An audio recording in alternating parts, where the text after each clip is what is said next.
Good evening, everyone. Welcome to the River Falls Public Library. I'm Alice Olson. I'm happy to introduce Loerzel. has her Bachelor of Arts of Sociology, a Master of Social Work, and she is currently a PhD candidate for social welfare. She is defending her PhD on May 24th. So no PowerPoints tonight. She's going to just do kind of a relaxed social presentation, which should be very engaging. We're real excited to have her tonight.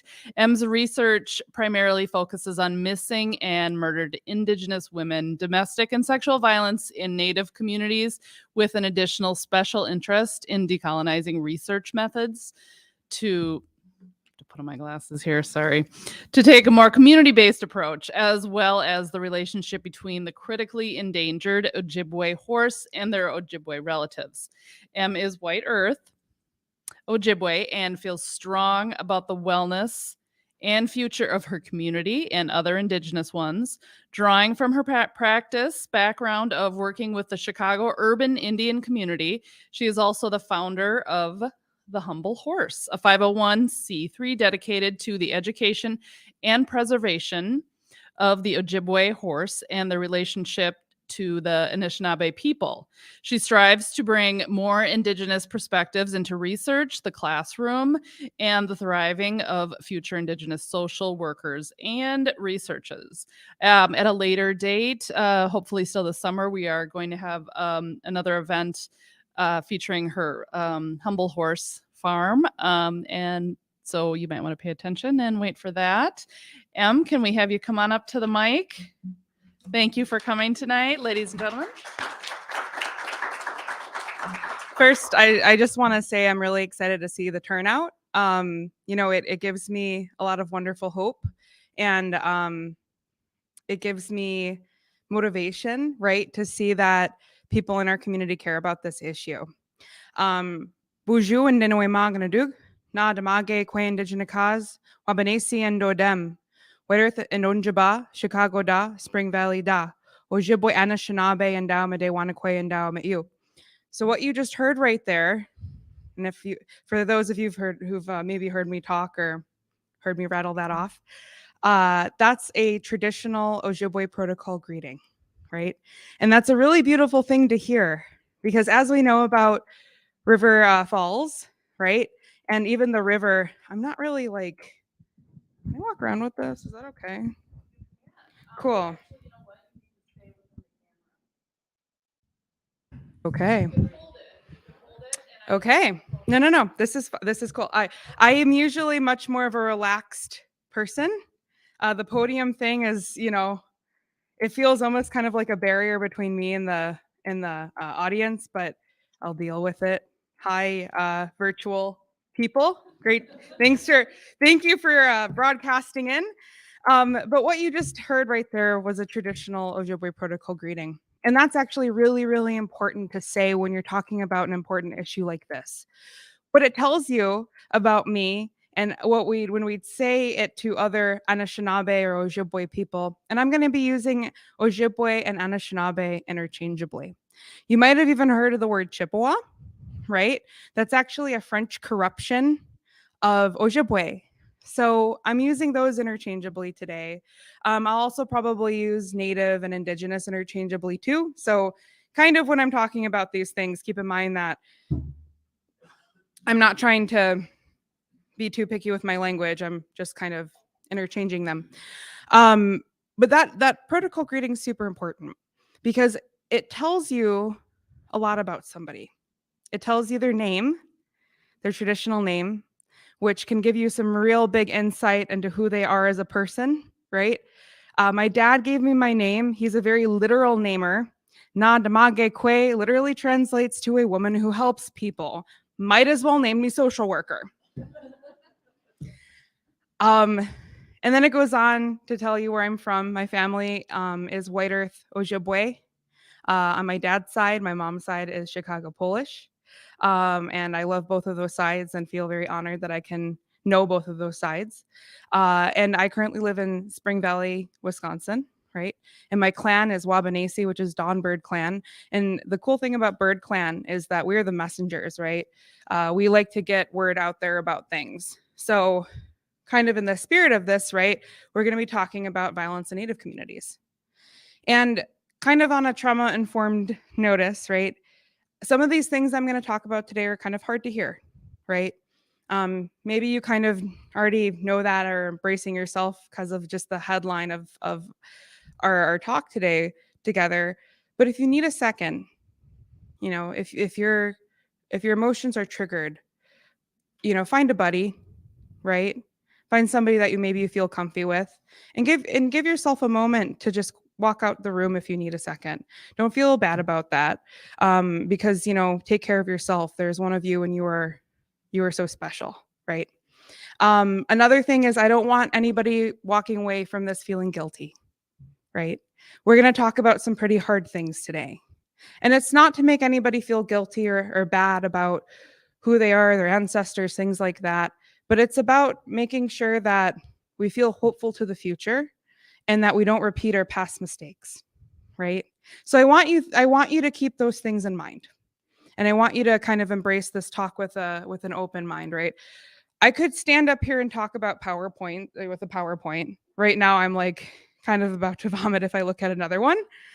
I've been staring at the same one for like, I'm not even going to admit, just too long. But those of you who do know me know I'm not a very PowerPoint person, right? I'm kind of an accidental academic. You know, the PhD is very cool, very fancy, kind of feels like a glorified congratulations. Here's your really big gold star for like sacrificing, you know, 6 years of your life towards something. But I actually went in to get my PhD after I was a practicing social worker in the Chicagoland area. And so for several years, I developed a program called Project Beacon, and it was a case management program specifically for Native people who were victims of human trafficking, right?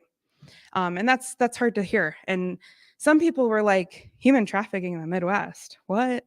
Even more so down in Chicago. Milwaukee is actually the third largest hub in our nation for trafficking. Because think about it, we have a main arterial vein. We go from Chicago, a lot of money, a lot of, you know, a lot of movement, a lot of transportation. It's a transportation hub. Then you go up to Milwaukee, and then where's the next stop after that? Think about it. Cheeseheads. Green Bay. What happens in Green Bay? Cheeseheads. Football, right? And so there's also a lot of money and a lot of transitory people, visitors, right? A lot of trafficking action. And then where's the next stop after Green Bay? Minneapolis, right? So we're actually in this really big hub. And also Duluth. Duluth is also a huge point, but I'm kind of getting ahead of myself, right? But I could stand here and I can tell you the statistics, you know, and I have a lot of those floating around in my head because I've been staring at 80 some odd pages that is my dissertation that's only just about violence and homicide and all of these very hard things. But I'm going to walk it back because violence in Native communities is a symptom. And I want to talk about where the disease came from. Patient zero, right? If we think about it that way, it becomes interesting. If we think about North America as Turtle Island, as the body that has become sick with this insidious disease that is violence, it becomes a little easier to think about tangibly. I'm a very concrete thinker. I'm okay at theory, but especially, you know, getting my bachelor's in sociology, but I really struggled with it. I was like, great, that's wonderful. Why are we talking about this? What's the actual application here, right? But I want to talk about 1492, right? Everyone knows that rhyme. 1492, Columbus sails the ocean blue. So obviously, I think humans and violence, it's always been around. I'm not going to try to romanticize the history, but I can't really tell you about what I don't know, right? What I do know is 1491 and prior, right? I do know that a lot of our Native communities had a very egalitarian approach. I do know that a lot of Native communities often had men and women in leadership roles, right? Or even the matriarch, right? Women in leadership roles. Um, and that's pretty well documented, right?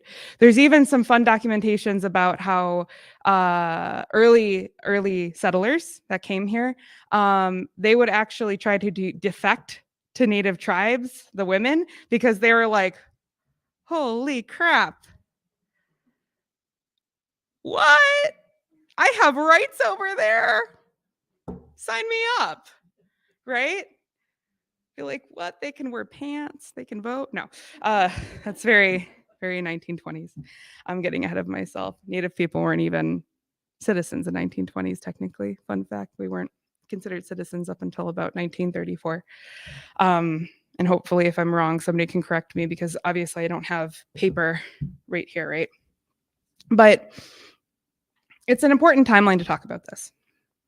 So we have Michel de Quano, who was Christopher Columbus's kind of first mate. And he kept a pretty extensive diary. And he talks about his encounters with the folks in what we would now call the West Indies, right? And there were people, indigenous people, who lived on Caribbean islands. And he talks about pretty brutally some assault that took place, some captivity that took place. I'm not going to repeat the exact quote because it's pretty hard to repeat and it's pretty hard to hear. But that's kind of really where we really kind of the prime example of when we start seeing the impact of colonization, right? And colonization is a word that I like to throw around a lot, but Britannica usually likes to, and it's kind of funny that I'm citing Britannica. You can laugh at my jokes. I hope you do. I hope you do. I do try to throw in some, this is a hard topic, right? And anybody who knows any Ojibwe people is we just laugh a lot. That's kind of our natural defense mechanism. And maybe that's a nervous defense mechanism, right? Because this is hard to talk about. But Britannica likes to say that colonization in its simplest form is one group of people dominates another group of people. And how they do that domination, it can change, right? It looks a lot of ways. They could do it through physical domination, right? They could do it through cultural domination, assimilation, things like that. And again, I'll talk about this stuff, but that's how it kind of the first symptom of violence against Native people. And this goes on, right, for several hundred more years. And I'm going to fast forward this quite a bit, right? Because this isn't necessarily a history lecture, even though we have to talk about history in order to understand how it impacts the contemporary times, right? So then if you think about it, we fast forward to the 1800s. Our population has really been wiped out. There's an estimated, the number like goes everywhere. It's like 3 million to 30 million Native people who lived in North America. In the early 1900s, it's down to 300,000. Some of my ancestors were a part of that 300,000, right? But interestingly, in the 1800s, we have lovely Andrew President Jackson. I went to Jackson Middle School, very weird.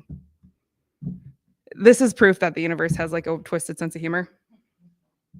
But Andrew Jackson, right? Those pesky Native people were still here somehow, right? Despite colonization, despite people really trying to get rid of us. It's like the Twinkie and the metaphoric nuclear war, right? We are still here. We have still persisted.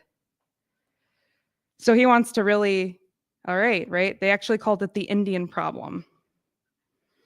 So Andrew Jackson signs into law, kind of a series of laws, actually, that really force people, kind of the system that we're familiar with today. Raise of hands, how many of you are familiar with reservations? Okay. Raise of hands, how many of you are familiar with residential boarding schools? Not the type in Switzerland. Okay. So I grew up in Illinois, ground zero. There's no federally recognized tribes in Illinois, but there's about 250,000 people who live in northern Chicagoland that are Native people. But ground zero because we don't have something like, I believe it's called Act 31, that educationally mandates that we talk about Native people in public education, that we include something in curriculum. And I could be wrong on the act name. I apologize if I am, but that's kind of a really beautiful piece of legislation that exists here in Wisconsin that we can be pretty proud of, that Illinois doesn't have. And I knew a guy who helped pass that, which is super cool to say, right? They worked really hard on that. But Illinois is ground zero. We don't really get taught like things about boarding schools, things like that. I knew about this from my own personal family history, but that's about it. So back to Mr. Jackson, and not the really great singer. He signs into law a series of kind of acts that really, really try to tighten in on getting rid of Native people, right? Solving the Indian problem. There's forcing folks to go to residential boarding schools. There's the Dawes Act. There's the Allotment Act, right? And there's all of these things. And systematically, right, we force Native people onto reservations, right? And this is the part where I see some really sad faces. It's hard not to be sad about this, right? But we have to talk about this in order to understand the symptoms that we're seeing today of violence. So we're forced onto reservations. Our children are taken away from their families. They're sent to residential boarding schools. And these boarding schools were not in Switzerland. They did not include fencing or polo. I don't really know what like happens at really like bourgeois. I'm just guessing, so I don't know. But instead, these children were forcefully taken away from their families. Their hair was cut. They were given Christian appropriate names, and they were brutally punished if they were ever found practicing their language, their spirituality, or their culture. Sometimes they didn't actually even get a name. Like the name was maybe for like a record, but they would get a number, usually. And then you have the Allotment Act, right? Forcing people into reservations, kind of splitting communities apart by giving them kind of like a really crappy piece of land and being like, congrats, we're going to take away all your horses. Maybe you'll get a Morgan, maybe not. Just kidding, we're going to take a Morgan, the Morgan away from you, the horse away from you in like 50 years to send it over to war. But, good luck. And then you have the Dawes Act. And there's something called the Dawes rolls, actually. This impacted multiple tribes where your ancestors were, their names or either their native names spelled like a million different ways because it's like good luck who your surveyor was, if they were actually savvy with the language or just kind of wrote it down phonetically. And we're going to take something called your blood quantum, right? What's a blood quantum? Never heard of that. That's weird. There's a not really great joke, but it kind of illustrates what a blood quantum is. So there are 3 beings in this world that have blood quantum: dogs, Indians, and horses. Blood quantum today is actually used as a tool. A lot of people call paper genocide, cultural erasure. So basically, you have an ancestor in the late 1800s, early 1900s, and maybe they're 4/4 Native, right? And then 50 years into that family, somebody marries somebody who's non-Native. So then their children are half Native, right? And then about the 1930s rolls in and tribes are kind of given federal recognition, but they have to adopt membership quotas or minimums. Some people do it by descendancy. If you have at least one ancestor on that Dawes rolls, you can be enrolled. Some people have half. Some people have a quarter. Just depends. There's really no rhyme or reason. But what happens if you have a great grandparent from a different tribe. Can you enroll? Usually not. So you could technically be full-blooded Native, but you're unenrollable. Your nations do not recognize you. You cannot vote. So or the records get changed. Somebody wants to sell some of their allotment land and they need to have a minimum quantum of white blood to prove that they're competent. And get this is wild. I was doing some, I was actually bugging the people at the Kansas repository where they have all the different records for different things. And I was really asking for my great-grandfather's and my great-grandmother's boarding school records, right? And I was able to find them and found that when he was 17, my great-grandfather ran away from Pipestone boarding school and walked 250 miles back to his mother in White Earth. But I found another letter. This is actually from like the 40s or 50s, right? That actually my great grandma was writing angry letters to the court saying she wants to sell some of her land, but she was not competent enough. The court was the state was still, the government was still technically her guardian because Native people were not thought of to be competent. So all of these things are happening, right? And violence against Native people. That I left that title pretty general. Because yes, tomorrow is MMIW Missing and Murdered Indigenous Women Remembrance Day or Awareness Day tomorrow. That's why I'm wearing red. Red's a red dress, red skirt, things like that. Red is kind of that identifier color. But violence in itself, right? It takes form in many different places, systematically, policy-wise, socially, familially, intimate partnerly, right? It's not just battered women syndrome, right? Which was popularized in the 90s. But it's kind of deeper than that. And we see this in a lot of different communities, right? Identity is intersectional. Sometimes it's not just Native people, it's other people too. But really kind of looking at the history, right? Starting from that day one of those year one diary entry 600 years ago, right? Fast forwarding to now. Things are still impacting us today, our communities. So I talked a little bit about all this policy, all this boarding school stuff, right? We've kind of really like fast forward through like history. But how does this impact us today? Right? Who here has heard of intergenerational trauma? Okay, man, you guys are an informed group. It's actually kind of great because like every time I give one of these talks, right, I almost kind of get like a social awareness snapshot of how things progress every year, every couple of years, right? More hands are being raised, which is amazing, right? There is more awareness. Simply put, right, if we think about epigenetics, if we think about intergenerational trauma, right, we learn things from families, right? We learn,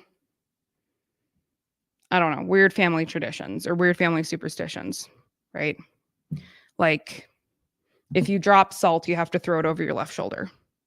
That's like a weird old school one. Or if the curtain rod in the bathroom falls down, that means bad luck is coming. That was one of my grandma's. I don't know where that one came from. Or no new shoes on the table, very unlucky. I just think it's like a hygiene thing, right? Like I don't want shoes on the table, right?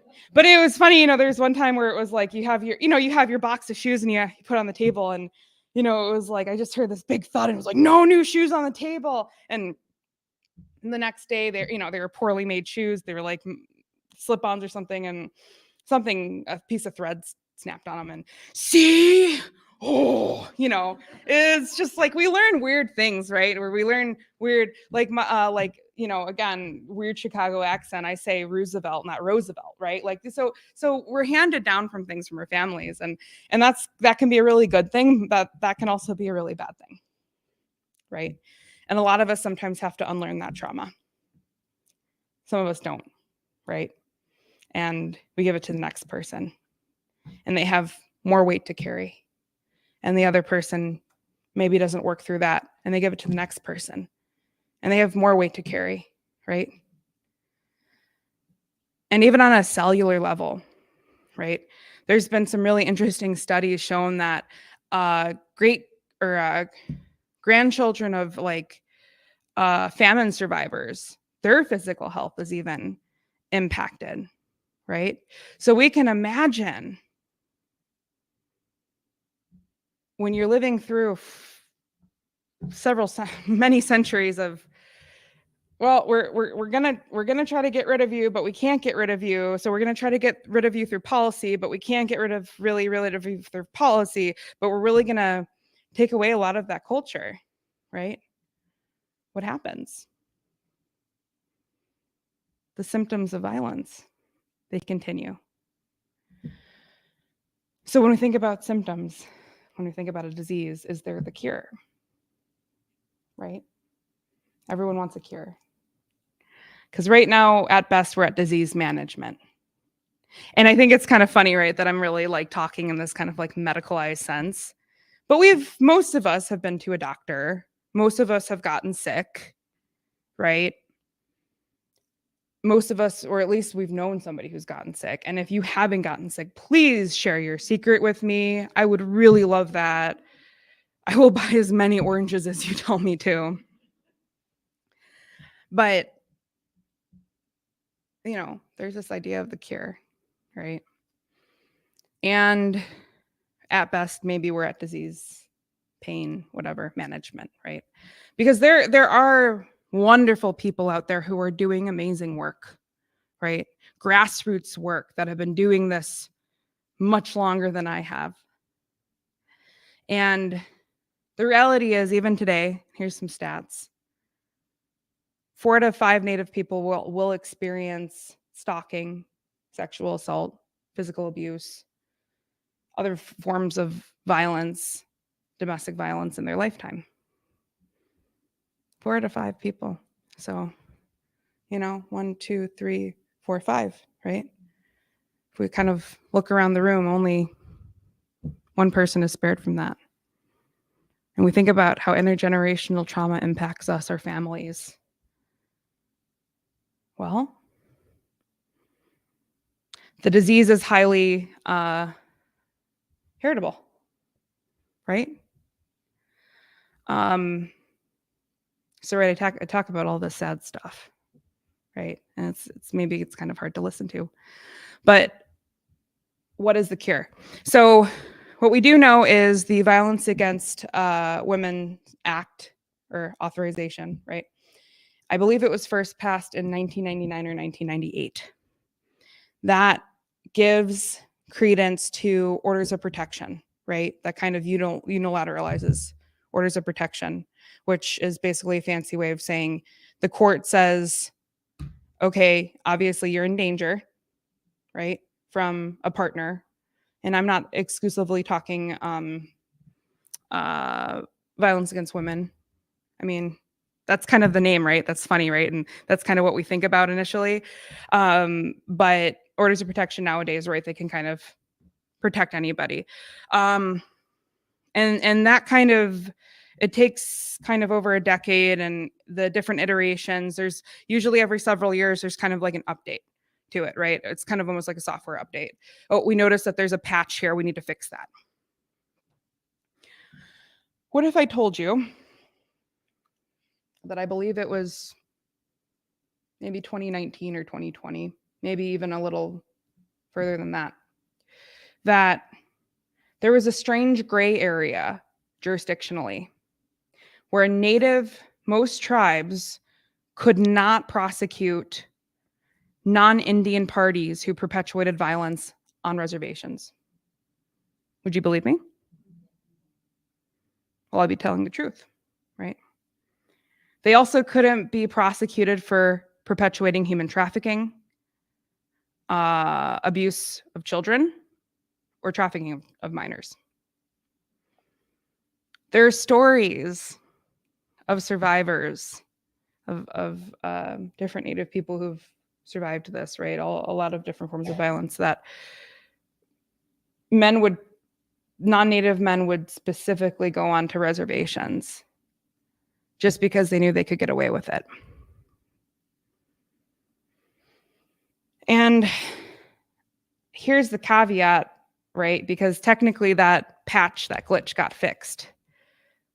But in order to even prosecute non-Native people, non-Native parties that perpetuate violence on reservations, the tribe actually has to have a court system that mimics the U.S. government. So they have to have a constitution, they have to have right to fair trial, they have to have all this other stuff. And I can tell you that not all tribes have that. So that gray area still exists today, right? What we do know is Canada is probably 20 years ahead of us in recognizing this issue, right? We have a lot of work to do. And what we do know is we have amazing women and men and everybody in between, right? Thinking beyond the binaries, who are doing this wonderful work. Dr. Janelle Lupke heads up the task force here in Wisconsin for MMIW, right? A good friend of mine. She's Bad River Ojibwe, right? Does amazing work. We just rolled out one of the first culturally specific intervention programs for Native women who had recently experienced domestic violence as a dating safety app. I did a lot of recruitment for that, right? But I wasn't the one who developed it. There were other people, right, who came before me who developed that and who worked really, really hard interviewing survivors to know, how do we do this? How do we pull this off in the best way? There's a whole network of other people that I probably don't even know of or am not even mentioning, who work tirelessly night and day to go from disease management to the cure, right? What I can tell you, based on the very, very small casual results of my dissertation, is that when I read over qualitative, or basically when I read over transcripts of people who have survived violence, there are several things that constantly pop up that maybe give us a clue of the cure. Community connection, cultural connection is huge. But that comes with a double-edged sword, right? Because is culture safe? How do we make it safe? That's the other thing that constantly comes up. We have to be aware of it, right? People sitting in this room. But it's the people that I'm not reaching right now, right? Not being a bystander, a silent bystander. And sometimes that's all we can do for our own safety, or that's what we've learned. But calling people in, right? Learning about violence, things like that, breaking that cycle of trauma, right? But we can't put everything on survivors of violence. Because sometimes when you have worked so hard and struggled to survive, you're burnt out, right? You don't want to, you don't know how, you don't know, you don't want to, right? It's hard on people. So what do we do as a community? Well, obviously we host talks like this, right? We get together, we learn about things like this. But we also really have to support the community grassroots networks that have been doing this for decades. And I'm going to probably sound like a broken record, right? I like to find out like what the actionable item is. For me, I get really antsy. I'm just like, all right, how do we fix that, right? Like I'm a social worker, right? We're fixers. Traditionally, not always, social work doesn't have necessarily the best rep in a lot of Native communities. I remember I was on a reservation, completely like not, it was just like a social thing. And there was a boy who asked me what I did for work, and I said, I'm a social worker. And he asked me if I took children away, right? A Native child to Native social worker. And I say, no, this was when I was doing the anti-human trafficking work. I said, no, I try to help people get back to their homes or safe places. Right, because that was the best answer I could come up with in a kind of a moment of stunned silence, right? Because that child gave me so much insight into how Native people have been impacted, right? And he was probably like 12 or 13, right? And that totally like just caught me off guard. So I obviously do not have, the prescription pad for a cure. And I don't even really have any idea of how do we fix it, right? And obviously that's why I did a dissertation. I'm a fixer. I want to figure out how we can stop people in my own community, people that I love, community that I love, from dying, from hurting, from all these other things. Step one, we have to have a diagnosis. I don't know, like, this is the theme, I guess, is like medical, right? But it's tangible. People get it, right? We have to have the diagnosis. Diagnosis is that, again, Native women are 5 times more likely to be killed by an intimate partner. Intimate partner homicide, huge issue for Native people. Also, 78% of us live off of reservations now. So where are the services, right? Where's that community connection in an urban space? Bouncing back and forth to and from the timeline, right? There is a thing in the 1950s called the Urban Indian Relocation Act. My own family actually kind of took part of it. We bounced back and, well, my grandma and my dad and his sibling, they kind of bounced back and forth from Chicago back to Western Minnesota, right? Back and forth and back and forth. I don't know if they necessarily like exclusively took part in that scheme, but they were some of those people that traveled to that urban space and back and forth. And the government was like, hey kids, it's kind of like being offered candy from a strange white van, right? Hey kids, we have jobs, we have education if you come here, right?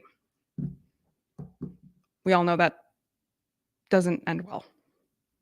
That's actually where, and though that had a very poor outcome, something rose up from that I think is a testament to Native people's persistence and resiliency.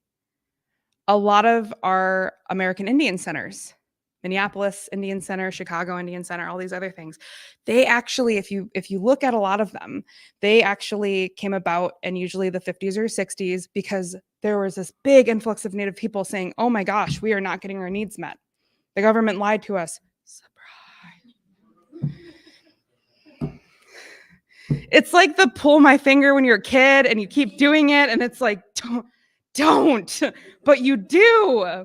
And nothing good, like, yesterday's burrito, it's not good. Nothing's good. I'm glad he's making you guys laugh. This is good. Right? So, like, but right, it's a horrible, and really what the whole thing was, the government wanted Native people off reservation so they could actually reallocate that land. And that's actually where we see a lot of land loss in that period of time.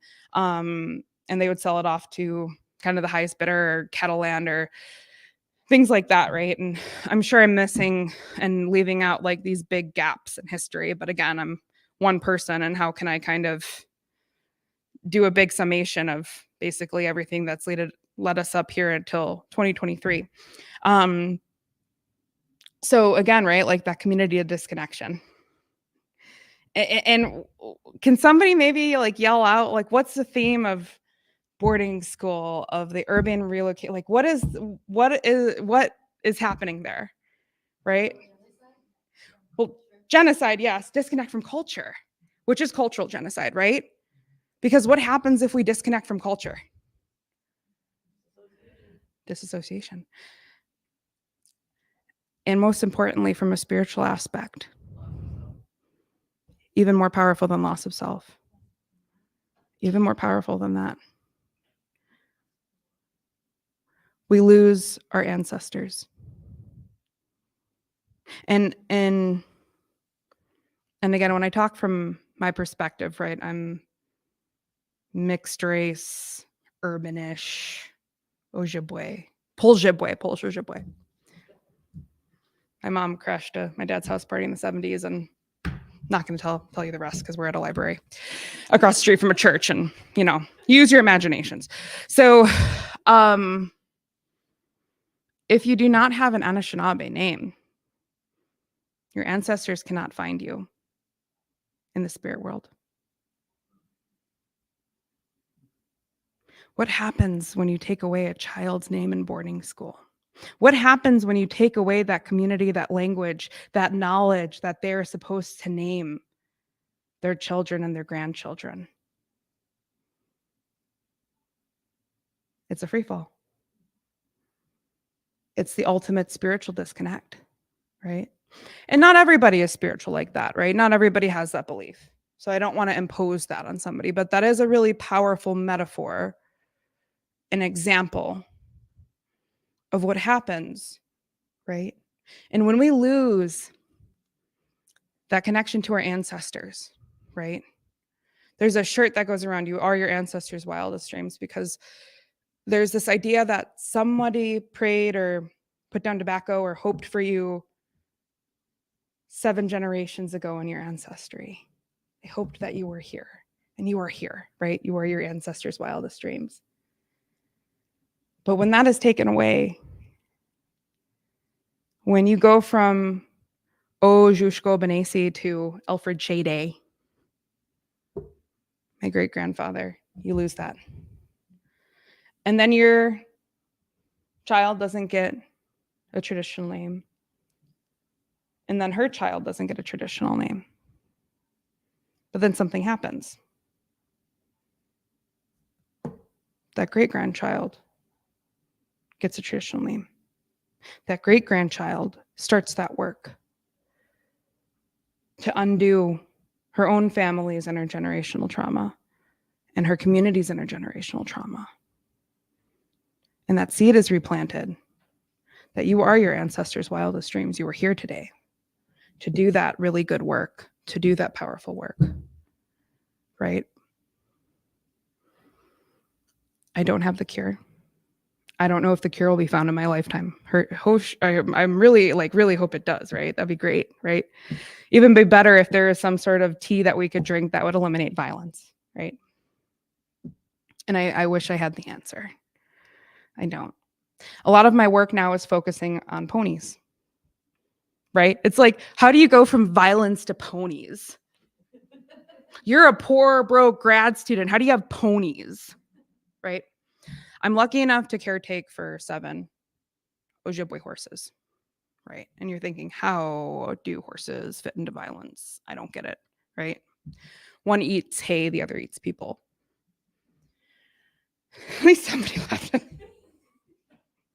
I'm sorry if it's dry humor. I'm sorry. It's like 7. I've spent most of the day shearing alpacas.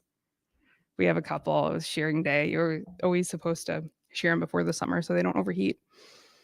But and it was a good day and community coming together, right? Nice way. But horses, right? Kind of look at horses, and this specific breed of horses almost went extinct in the 70s, down to 4. There's about 150 left.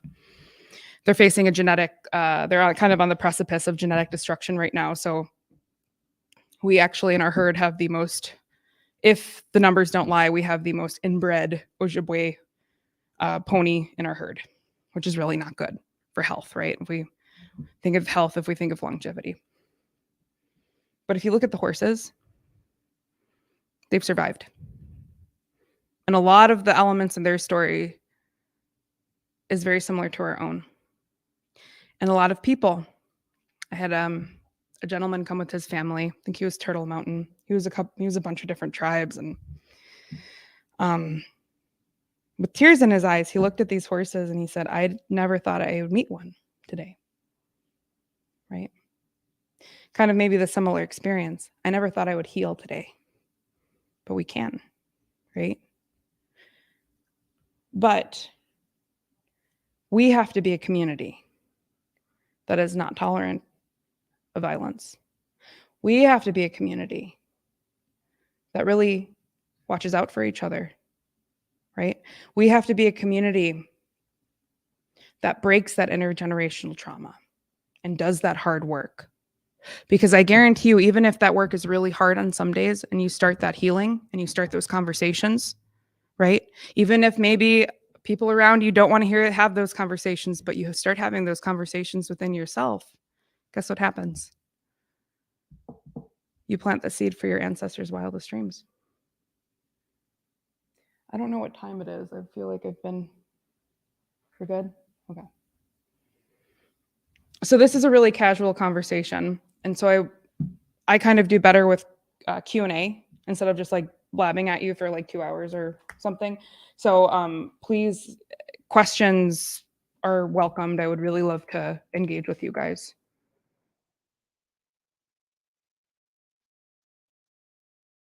I'm glad that you are in this community, number one. And I'm going to have you ask on the microphone. Oh, I was going to repeat the question. Yeah. All right. Unless you, do you want?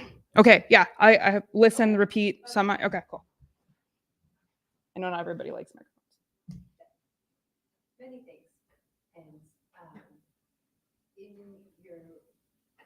in your work, are you focused on a particular area for your dissertation?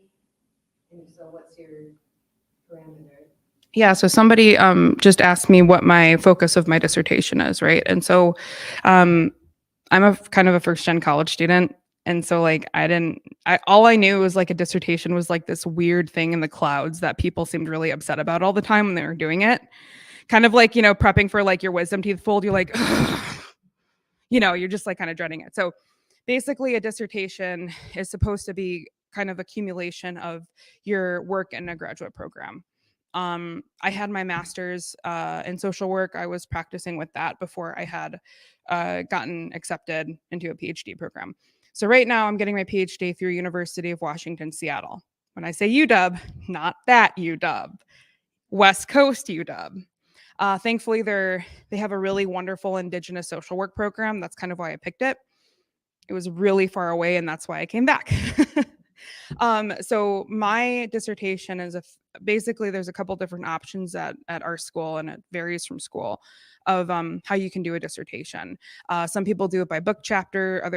It just wildly depends on the field. But thankfully, our program, they allow you to do write 3 papers that are geared towards publication. Basically, publication is you find a fancy, or maybe not fancy, peer-reviewed journal and a bunch of sometimes really nice or really mean people, i.e. reviewer 2, say it's great or it sucks, go away forever. And, after that, like vetting process, right? And the vetting process needs to be there because they want to make sure that you're, citing different things, that your program design is kind of good, things like that. So it's a 3-paper series, right?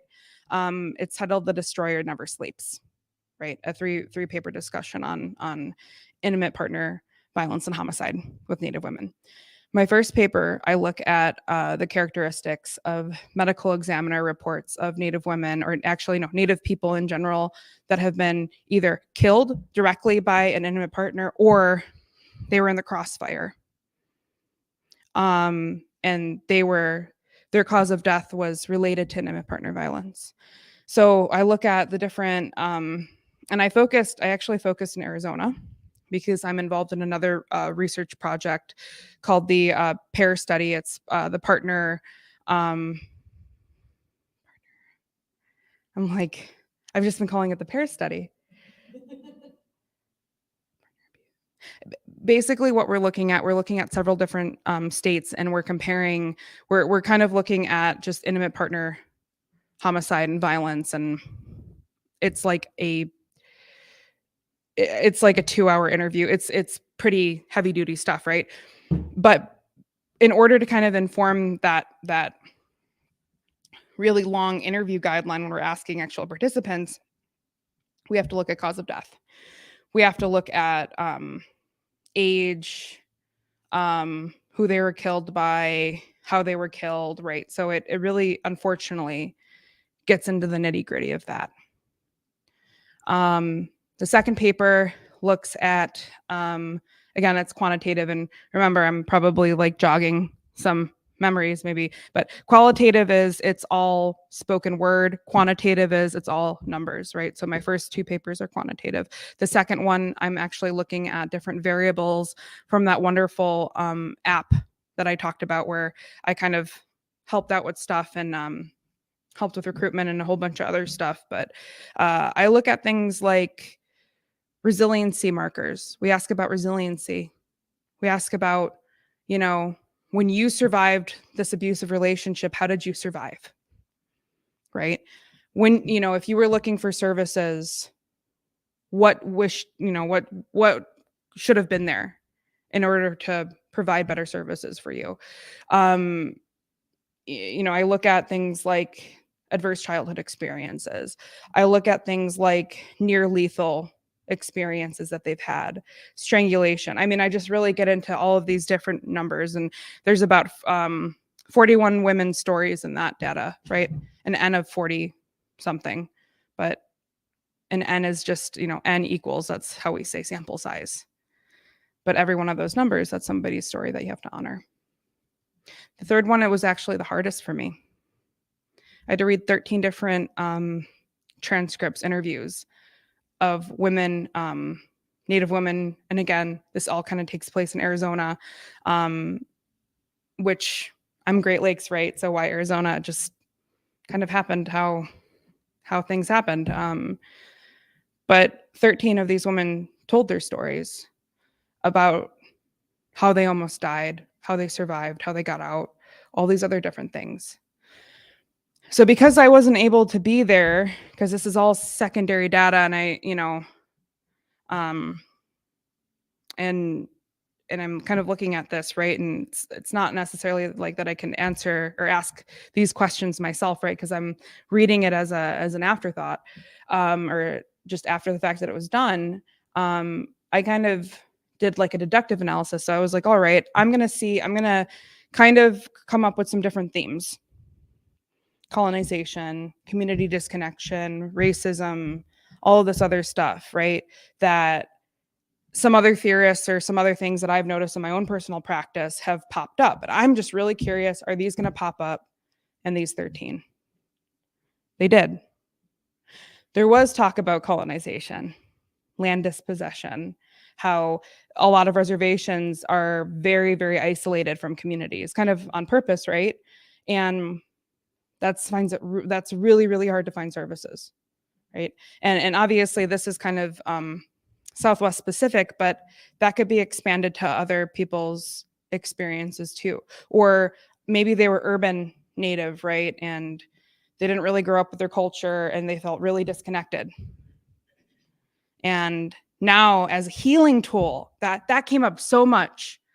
I am reconnecting with my ancestors' practices and I am healing. That's how they began to heal themselves, right?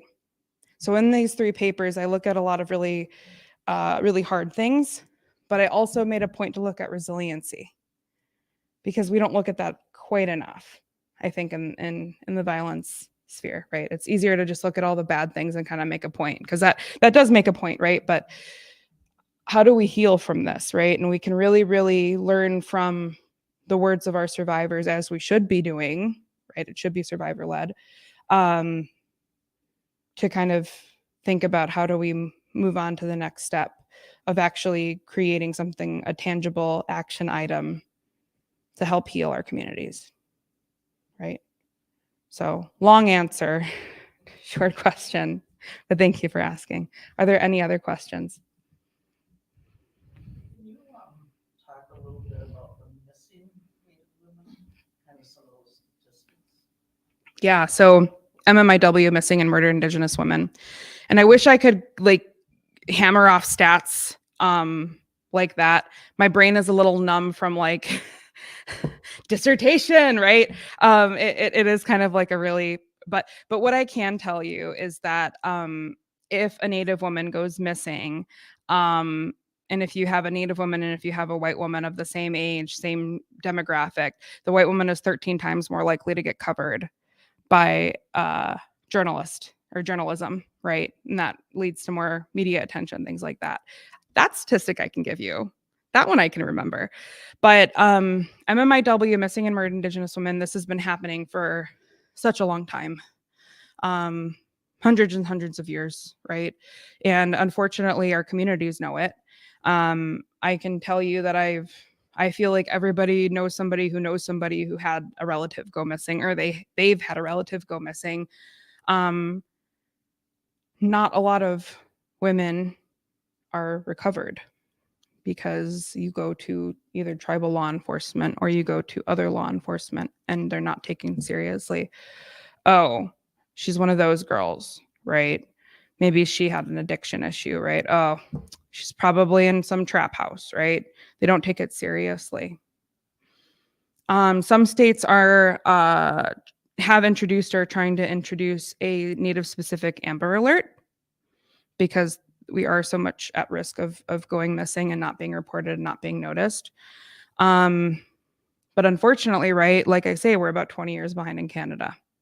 The MMIW movement, I mean, I feel like it's been going on forever, but it officially got started in British Columbia in about the 70s and 80s.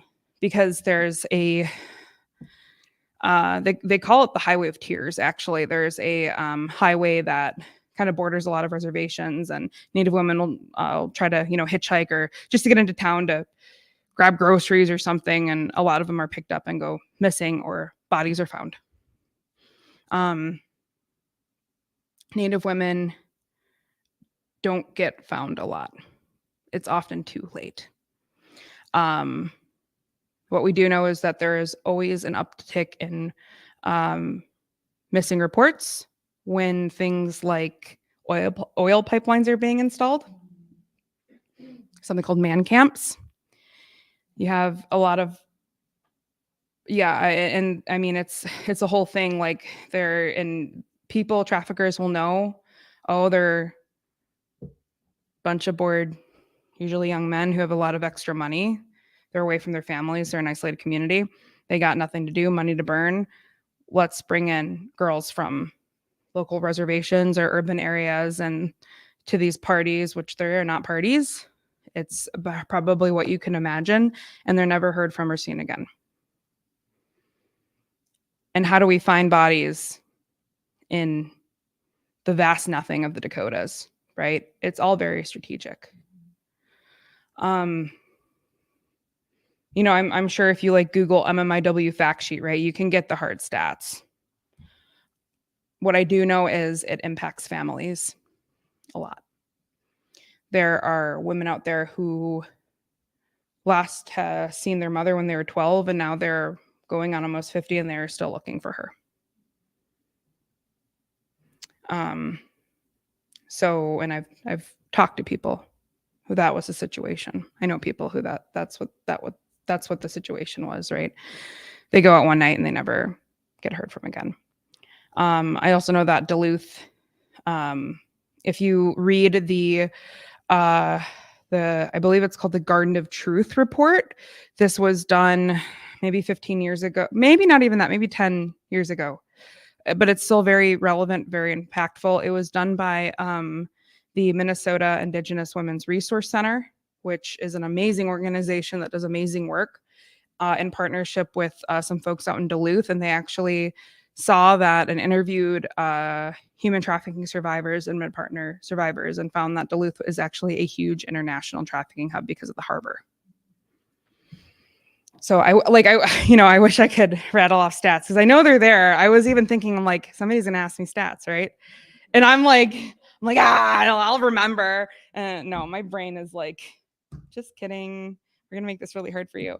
But there is a really huge increased risk, right? And there's not good resources. And yes, even though a lot of us are off of reservations. There's also the jurisdictional issue. Fun fact, right? Reservation land is actually in most states governed by the feds and investigated by the feds if it's covered by something called the Major Crimes Act of 1886 or something, or 1887.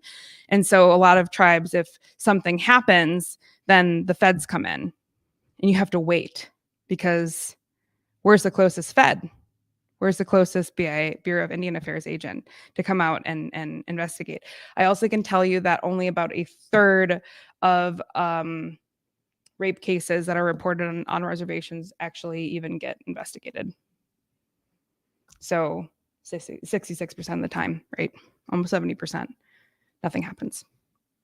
And then obviously there's kits and things like that I think it's like a 20-year backlog. It's something absolutely insane.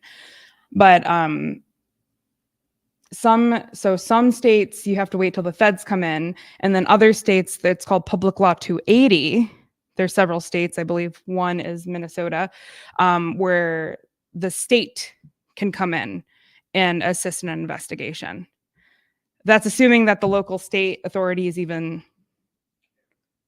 I wasn't say like the community, but care is yes, pretty much, right? So we also deal with a lot of structural racism in that too. And this isn't a shot at law enforcement because a lot of them, do their job to the best of their abilities that they can. But unfortunately, the system is set up in a way where oftentimes we don't believe victims or we don't believe their families and nothing happens. And then you find somebody dead in a ditch. That was really bad to end on a question, but is there any other questions? I'd like to know a little bit more about what kind of information and tools are in that app. And I'm also curious, like a very limited understanding. Is Anishinaabe, is it like an umbrella term for all of the different Ojibwe? So somebody, I'll start with the second question first, even though, so somebody asked me what I mean by Anishinaabe. Anishinaabe is a very, very specific group. Traditionally, it encompasses Ojibwe, Odawa, and Potawatomi tribes. So those are tribes that you'll typically find around Michigan, like nowadays versus like after kind of forced relocation. You'll find them mostly in Michigan, Ontario, Manitoba, Saskatchewan, Minnesota, Wisconsin, Indiana, and some in Montana. So we're a lot of us. The Ojibwe tribe is one of the largest tribes in North America, actually. So when I say Anishinaabe, I'm really kind of using that interchangeably with Ojibwe. Some people get very confused on what a tribe versus a nation versus a band is, right? There's a lot of kind of like this confusing language that when you're living in it, people are like, and you're talking to somebody else, you're like, what are you even saying, right? So you have a tribe, right? And that would be something like the Ojibwe tribe. And you might see like Lac du Flambeau Ojibwe or White Earth Ojibwe, right? And they're obviously in different states, but those are actually different nations. So you have different nations that, okay, basically, I might be from Chicago, right? But I actually live in Ravenswood. So it's a neighborhood within a city, right? It's kind of a smaller nation within a larger group, right? So they're technically like the same tribe, but nation to nation, you might have very different cultural practices. And then even within a band, which is like your street, right? That you might be from, so I'm Mississippi band, right? And in White Earth, you might have the Pillager band, right? Pillager, Mississippi, and I'm probably forgetting stuff, but even that has a difference too. So there's like this really, it can go about 5 layers deep. So thank you for asking that question. But when I say Anishinaabe, I'm mostly talking about Ojibwe people, but that could also be referred to Odawa and Potawatomi. So the first one is when I talked about that app, right? It's called the R Circle app. I don't believe that it's been like rolled out to the general public, but basically it was kind of like a psychosocial safety app that basically like we talked to a lot of women who had like survived intimate partner violence, or people who like advocates and workers who had like worked with survivors of like violence, basically saying like, if there is an app, what do you want to see in it? Like, what is going to make it actually relevant to Native people, instead of just like, because academia, they has this lovely thing of being like, we know best, you know, we studied all the white people ever and we're gonna like roll out this app, and people are like, no, that doesn't work, right? You actually have to talk to Native people, you know. We're not all that scary. We make really good fry bread, like not all the time. I make terrible fry bread, don't tell anybody. I am not my ancestors' wildest dreams with that. I have to eat gluten-free. I like to think that my body decolonized before my brain did, you know. No white man's poison. As I say that, yeah, in the land of like grain and dairy. Can't have dairy either, you know, it's just bad. Anyway, so the interviewing group, right, and it was both Native researcher and non-Native researchers. They talked to a bunch of people, listened to their stories, and said, okay, these are the themes that we're finding in the stories, and this is what we're going to implement in this app, right? And this app was actually like initially based off of a dating violence app for like college students.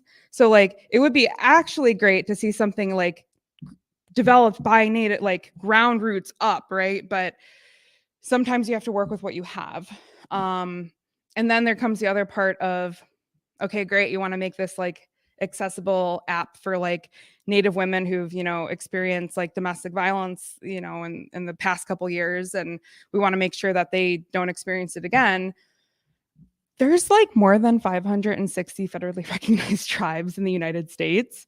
I can tell you that my experience as like a Ojibwe, like from Bufu, or not Minnesota, still yes, Bufu, Minnesota, but like out there in Illinois, like it's going to be way different than somebody say who's Dakota or Lakota, right? So we have to kind of think about, how do we make this accessible, but how do we not collapse and monolith an entire 560 tribes that even have in each of them, right? So that's a tricky thing. So you can kind of find different themes, right? Safety, cultural connection, finding safe ceremonies. That's a huge thing, right? Because a lot of people can use ceremonies even as abuse, right? That's like that spiritual abuse part. So it was a lot of work, right? Folks put a lot of work into this, and that's kind of how it was born. And what we did find is what was really neat was people who actually used that app reported much lower depression scores, right? Which is actually mental health aftercare when you're exiting and trying to heal from an abusive relationship is really vital, right? But yeah, the Our Circle app, it was pretty cool, and I hope that it actually gets released soon, because I think it's a really beautiful tool to have. Any other questions?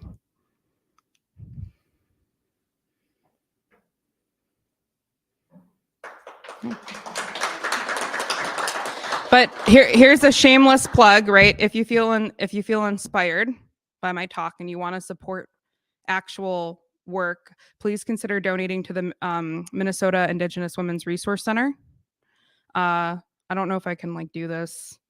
Okay, cool. I don't, because it's the library, so I was like, can I, you know, as much as I love my own nonprofit, I really think that tomorrow, given it's, you know, MMIW, Missing and Murdered Indigenous Women's Awareness Day, wear red, have that conversation, look up the stats that my brain is sorely forgetting.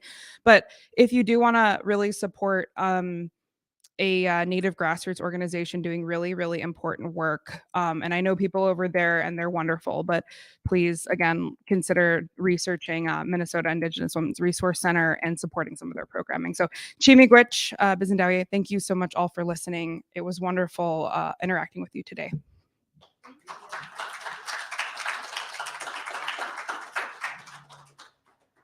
Thank you all for coming. Thank you so much, Em. Good luck with your the next 3 weeks. I think you've got it. One more round of applause. Good luck. Help yourself to refreshments. Thanks, everyone online.